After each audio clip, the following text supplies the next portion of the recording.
Bismillahirrahmanirrahim. Assalamualaikum warahmatullahi wabarakatuh.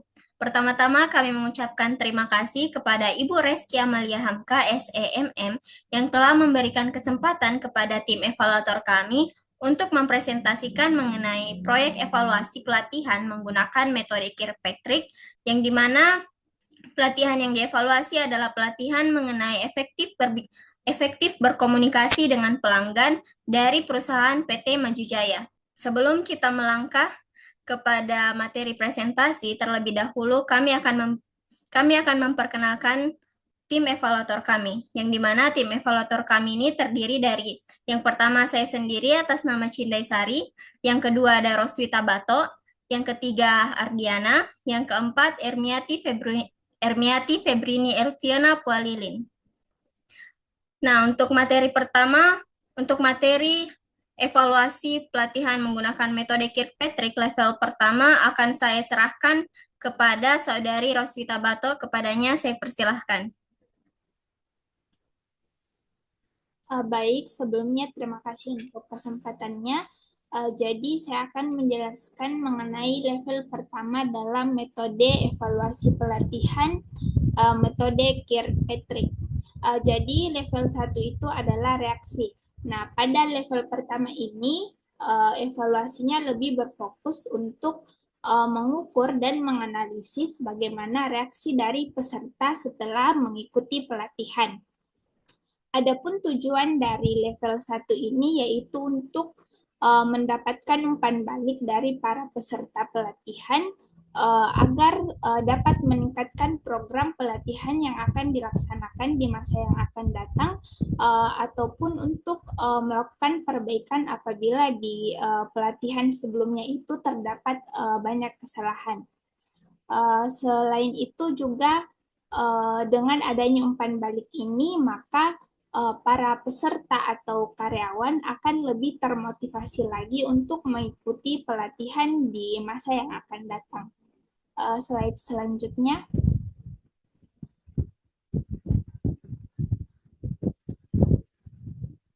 Jadi pada level pertama ini, pada PT Maju Jaya, tim evaluator itu menggunakan dua metode untuk menganalisis atau melakukan survei terhadap kepuasan para peserta pelatihan. Nah, metode yang pertama adalah kuesioner survei kepuasan, yang kedua adalah wawancara. Nah, dalam kuesioner ini para peserta terlebih dahulu akan mengisi identitas mereka. Kemudian lanjut untuk menjawab beberapa pertanyaan yang bisa menjadi bahan evaluasi kepada tim evaluator untuk pelatihan yang telah mereka laksanakan, di mana pertanyaan ini sudah memuat beberapa aspek. Yang pertama adalah gaya penyampaian instruktur, kemudian yang kedua bagaimana kualitas materi yang telah diberikan, kemudian yang ketiga kesesuaian materi pelatihan terhadap pekerjaan mereka. Yang keempat adalah bagaimana fasilitas yang digunakan pada saat pelatihan. Kemudian yang terakhir terdapat permintaan saran perbaikan dari para peserta dengan tujuan setelah melihat hasil jawaban kuesioner dari para peserta, maka tim evaluator akan lebih mudah lagi dalam melakukan perbaikan. Kemudian metode yang kedua adalah wawancara. Jadi pada survei dengan melakukan wawancara kepada peserta pelatihan ini dilakukan melalui Zoom meeting dalam durasi waktu 15-20 menit dengan memberikan beberapa pertanyaan yang juga dapat memastikan apakah para peserta sudah puas dan kebutuhan mereka terkait keterampilan mereka dalam pekerjaan sudah terpenuhi. Slide selanjutnya.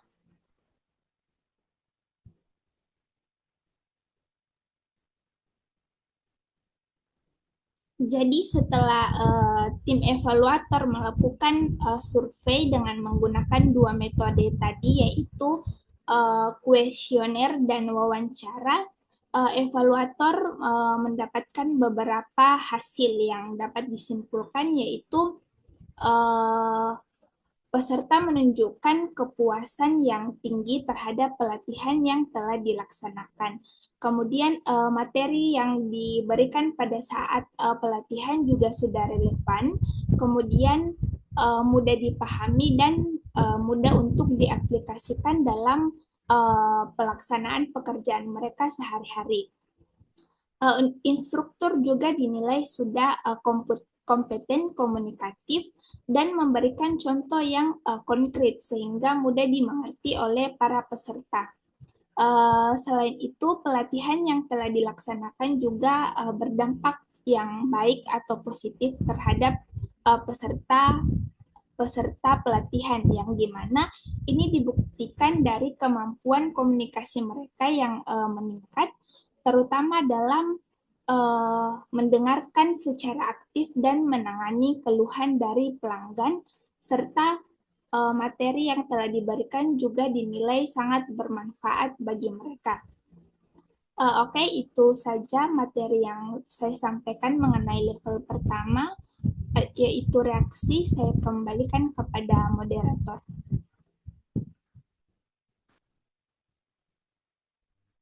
Baik, terima kasih atas kesempatannya. Jadi untuk level selanjutnya yaitu level 2 atau pembelajaran akan dipresentasikan oleh saya sendiri, yang dimana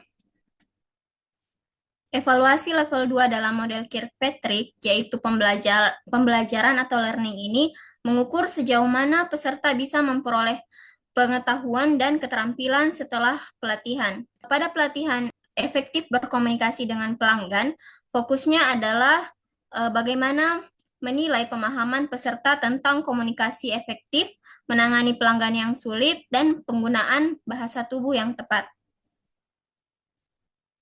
Nah, di level 2 ini, pengukuran dilakukan dengan membandingkan hasil dari pretest dan posttest untuk menilai bagaimana peningkatan pemahaman peserta secara objektif. Yang dimana soal pretest dan posttest ini sudah mencakup aspek-aspek teknik komunikasi yang efektif, cara menangani pelanggan yang sulit, dan juga bagaimana bahasa tubuh dan nada bicara dalam berkomunikasi dengan pelanggan.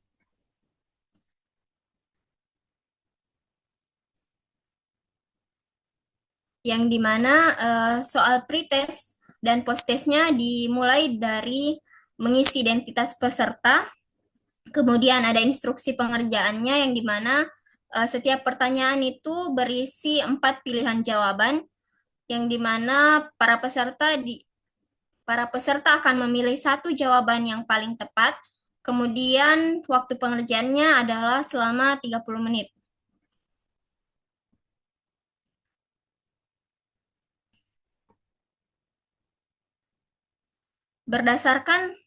Berdasarkan hasil dari pretest dan posttestnya, yang dimana data yang dikumpulkan pada pretest adalah hasilnya menunjukkan sebagian besar peserta belum menguasai materi dengan baik, dengan skor terendah 25 poin dan skor tertinggi yaitu 60 poin. Yang dimana 60 poin ini masih tergolong skor menengah. Hal ini menunjukkan perlunya pelatihan yang lebih mendalam tentang teknik komunikasi dan juga penggunaan bahasa nonverbal. Sedangkan hasil post-test post-testnya yaitu setelah pelatihan, seluruh peserta mengalami peningkatan secara signifikan dengan skor post-test yang tinggi, dengan 2 peserta mencapai 85 poin dan 1 peserta mencapai 80 poin, yang dimana 3 poin tersebut menunjukkan bahwa pelatihan berhasil meningkatkan pemahaman dan juga keterampilan komunikasi efektif dari para peserta, termasuk bagaimana menangani konflik pelanggan dan juga bagaimana menggunakan bahasa tubuh. Kemudian untuk level 3 saya serahkan kepada Saudara Ardiana. Baik, terima kasih banyak atas kesempatannya. Tanpa berlama-lama, langsung saja saya paparkan mengenai level 3, yaitu perilaku. Level 3 dalam metode evaluasi Fitzpatrick itu berfokus pada perubahan perilaku setelah pelatihan. Jadi intinya adalah melihat apakah peserta benar-benar menerapkan apa yang mereka pelajari ketika kembali ke pekerjaan mereka. Evaluasi ini menilai hal-hal seperti cara peserta berkomunikasi dengan sopan, seberapa jelas mereka menyampaikan informasi, dan bagaimana mereka menghadapi situasi sulit saat berinteraksi dengan pelanggan. Next.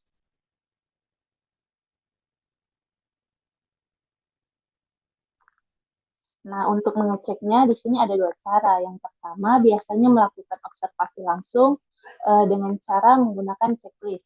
Jadi, ada panduan poin-poin perilaku yang harus dilihat. Tujuannya untuk menilai perubahan perilaku pada peserta dalam menerapkan komunikasi saat melayani pelanggan dengan cara supervisor atau evaluator mengamati peserta saat bekerja, lalu mengisi checklist berdasarkan perilaku yang diamati. Cara yang kedua yaitu rekan kerja diwawancarai secara terstruktur untuk mengetahui apakah ada perubahan positif yang mereka rasakan dari peserta dalam keseharian kerja. Pendekatan ini membantu pelaksanaan pelatihan menilai apakah materi pelatihan benar-benar berdampak atau belum, dan sekaligus mengetahui bagian mana dari perilaku kerja yang masih membutuhkan perbaikan. Next, hasil evaluasi pada level 3 ini menunjukkan bahwa perilaku komunikasi memberikan dampak nyata terhadap perilaku kerja peserta. Dari hasil observasi terlihat bahwa sebagian besar peserta mulai menunjukkan perubahan positif, seperti menyapa dengan lebih ramah, menjaga kontak mata saat berbicara, menggunakan bahasa yang sopan, serta mampu mendengarkan secara aktif dan menunjukkan empati. Mereka juga terlihat lebih antusias dan profesional saat melayani pelanggan. Sementara itu, hasil wawancara dengan rekan kerja juga menguatkan temuan tersebut. Rekan-rekan menilai bahwa peserta kini tampak lebih percaya diri, sabar, dan tenang ketika menghadapi pelanggan. Cara mereka berkomunikasi juga lebih terstruktur dan tertata. Selain itu, peserta dinilai lebih kooperatif, aktif dalam diskusi, dan terbuka dalam berbagai pengalaman. Walaupun masih ada beberapa hal yang bisa ditingkatkan secara keseluruhan, pelatihan ini berhasil membawa perubahan positif dalam interaksi kerja sehari-hari. Sekian dari saya pindahkan kepada pemateri selanjutnya, yaitu Saudari Ivon. Baik, selanjutnya yaitu level 4, yaitu hasil. Nah, level 4 mengukur dampak nyata pelatihan terhadap indikator kerja bisnis seperti produktivitas, kualitas, biaya, penjualan, kepuasan pelanggan, dan profitabilitas. Evaluasi dilakukan beberapa bulan setelah pelatihan. Meskipun memberikan gambaran paling berharga, level ini sulit diukur karena pengaruh banyak faktor lain, yaitu waktu yang dibutuhkan dan perlunya kolaborasi antar departemen. Next. Selanjutnya itu pengukuran dilakukan melalui laporan dampak pelatihan, di mana kelompok kami menjelaskan mengenai efektif berkomunikasi dengan pelanggan. Adapun metode yaitu dampak terhadap kepuasan pelanggan, dampak terhadap loyalitas pelanggan, dampak terhadap kinerja penjualan, dampak terhadap efisiensi layanan, dan dampak terhadap kesalahan dan rate work.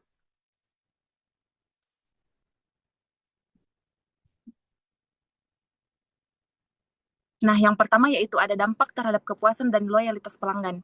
Dampak terhadap kepuasan pelanggan dapat dilihat dari aspek-aspek seperti beberapa peningkatan skor kepuasan pelanggan dan bagaimana metrik loyalitas pelanggan. Nah, yang pertama yaitu ada skor kepuasan pelanggan. Skor kepuasan pelanggan dihitung menggunakan skala 1-5 yang dimana poin 5 yaitu sangat puas, poin 4 puas, poin 3 cukup, poin 2 kurang puas, dan poin 1 tidak puas. Nah, selanjutnya yaitu metrik loyalitas pelanggan. Metrik loyalitas pelanggan diukur dari aspek-aspek seperti Net Promoter Score atau NPS, tingkat retensi pelanggan, frekuensi pembelian uang, dan jumlah ulasan positif online. Nah, kesimpulan hasilnya itu Pelatihan komunikasi pelanggan pada Januari 2025 berdampak positif terhadap kepuasan dan loyalitas pelanggan. Skor kepuasan meningkat dari 3,34 menjadi 4,04, disertai peningkatan NPS, retensi, pembelian ulang, dan ulasan positif. Hal ini mencerminkan perbaikan nyata dalam persepsi dan pengalaman pelanggan. Nah, yang kedua ada dampak terhadap kinerja penjualan. Dampak terhadap kinerja penjualan dapat dilihat berdasarkan ringkasan konversi penjualan dan menganalisis jumlah transaksi per bulan. Yang pertama itu ada ringkasan konversi penjualan. Ringkasan konversi penjualan dilihat dari metrik seperti jumlah prospek, jumlah pelanggan yang berhasil dikonversi, tingkat konversi, nilai rata-rata transaksi, dan total nilai penjualan. Selanjutnya ada analisis jumlah transaksi per bulan. Nah, untuk kesimpulan hasil dari dampak terhadap kinerja penjualan yaitu pelatihan berdampak signifikan pada peningkatan penjualan dengan konversi pelanggan naik 31,4% dan total nilai penjualan melonjak 51,5%. Keterampilan komunikasi lebih baik terbukti mendorong hasil penjualan secara konsisten dalam 3 bulan setelah pelatihan. Selanjutnya ada dampak terhadap efisiensi layanan serta kesalahan reward. Dampak terhadap efisiensi layanan serta kesalahan dalam reward dinilai oleh peningkatan efisiensi layanan dan pengurangan kesalahan dan reward. Yang pertama yaitu peningkatan efisiensi layanan. Peningkatan efisiensi layanan dinilai berdasarkan aspek seperti waktu penyelesaian keluhan, tingkat penyelesaian dalam satu interaksi, frekuensi eskalasi supervisor, dan jumlah transaksi yang diproses per jam. Yang kedua yaitu pengurangan kesalahan dan reward. Pengurangan kesalahan dan reward dapat dinilai dari berdasarkan indikator seperti presentase kesalahan input data, tingkat pengerjaan ulang atau reward, dan jumlah keluhan terkait misinformasi. Nah, kesimpulan hasilnya yaitu pelatihan efektif dalam mengurangi keluhan dan meningkat efisiensi layanan, waktu penyelesaian keluhan menurun, penyelesaian dalam satu interaksi meningkat, dan eskalasi ke supervisor berkurang. Nah, kesalahan input dan reward dan keluhan misinformasi juga menurun dan menunjukkan peningkatan akurasi dan kemampuan staf dalam pelayanan. Itu saja yang bisa saya sampaikan, saya kembalikan ke moderator. Sekian presentasi dari tim evaluator kami, kurang dan lebihnya mohon dimaafkan.